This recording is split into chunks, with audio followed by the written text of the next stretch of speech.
Hi everybody and welcome back to Cassie Elle Talks. It is still October and I am still doing Halloween themed games. So for our third Thursday of the month, I am doing a game called Tricks and Treats by Nazca Games. Tricks and Treats is a game where 2 to 4 players, takes about 15-20 minutes, get together, and you are all like kids that have gone trick-or-treating already. You're back at the house and your parents have said, all right, everybody dump their candy on the table.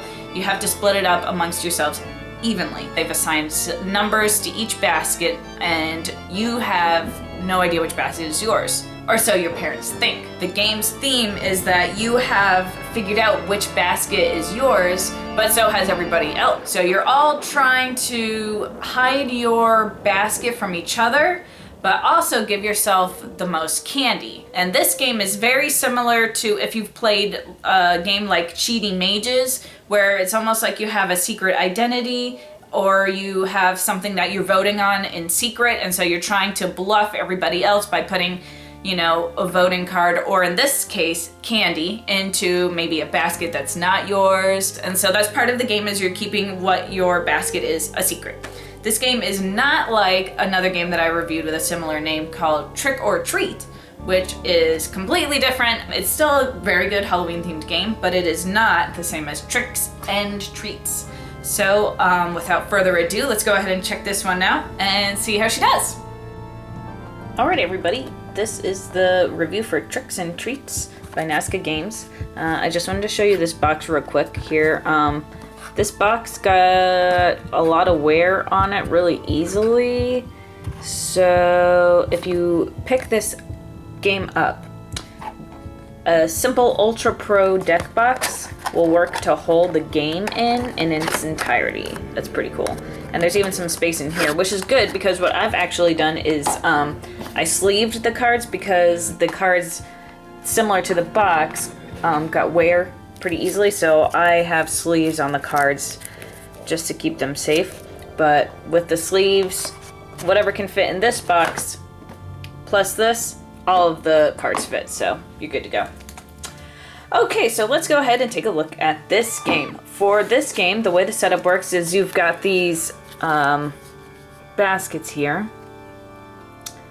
and you have first to determine you have to do is determine how many players you have.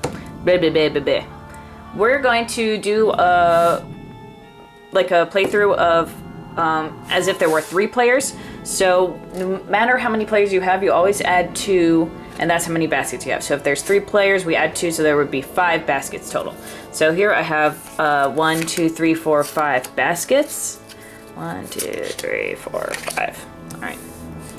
And then you have these, which are randomly assigned to players. So you flip around, nobody knows who gets what, and everybody's gonna learn which basket is theirs. Our basket, we're basket number 1. So then let's go ahead and flip for, secretly of course, player number 2 is a 5, and then player number 3 is a 4. Now in a normal game, you would keep this secret because one way that you can get kicked out of the game and eliminated is if someone figures out what number is yours, guesses it correctly, then you're out of the game. So because we're doing an example, these are going to be face up. So at the beginning of the game, you set it up like this. You figure out how many players you have. You have these randomly shuffled out, and these are all in a row. And then you also start everybody with a hand of 2 cards, and these cards are candies. So here's some candy corns, here's some gumdrops, there's all different chocolate, there's all different kinds, and there's different numbers for them too. So you start with your hand, and what you're trying to do is at the end of the game, have the most candy in your basket. So we're number 1, we want to have the most candy in number 1. But we're also trying to keep our identity secret. So we have to determine if we want to have, you know, a lot of candy in here, potentially letting our other players know who we are, or divvy it up among all of the baskets, which I think honestly is the best route to go. So let's go ahead and see what we got. We actually have 2 number 1 candy corns. So at the beginning of the game, or I'm sorry, not at the beginning of the game, but at the beginning of your turn, you draw a card from the deck here, which is face down. So let's draw a card. We got 2 chocolate, and then we have our, oh no, I dropped my card, oh no. Whew. We have our 2 candy corns and then our chocolate. Let's see where we'll place it. We can do it here, we can do it wherever, so let's place it here. Then we draw another card. And that's basically the game.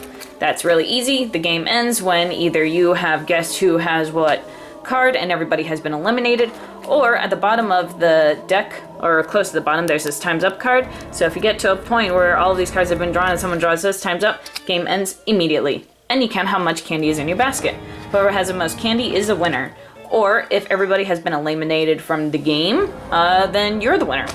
There's also other baskets that can be tossed into this game to make it a little more fun, instead of just having to place cards around and not do anything else. You can throw some of these other basket cards in.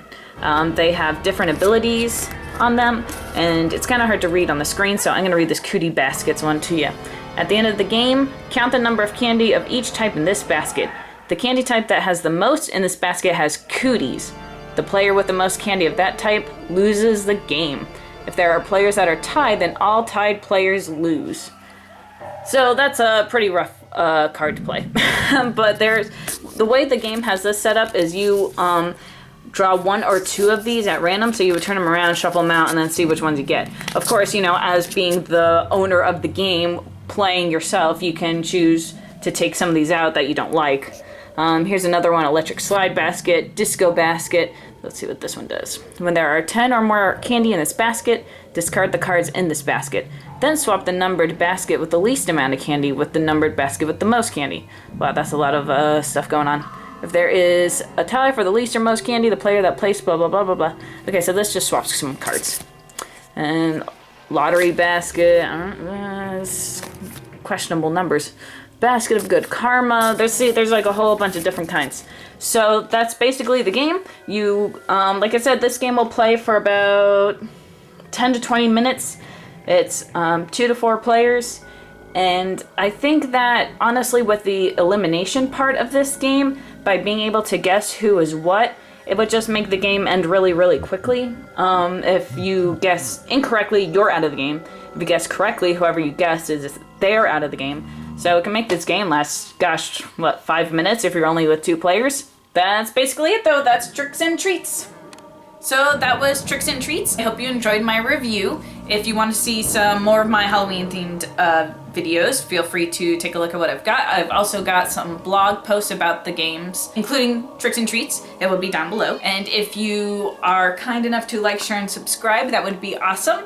That's basically it. Until next time, this is Cassie Elle Talks about Tricks and Treats.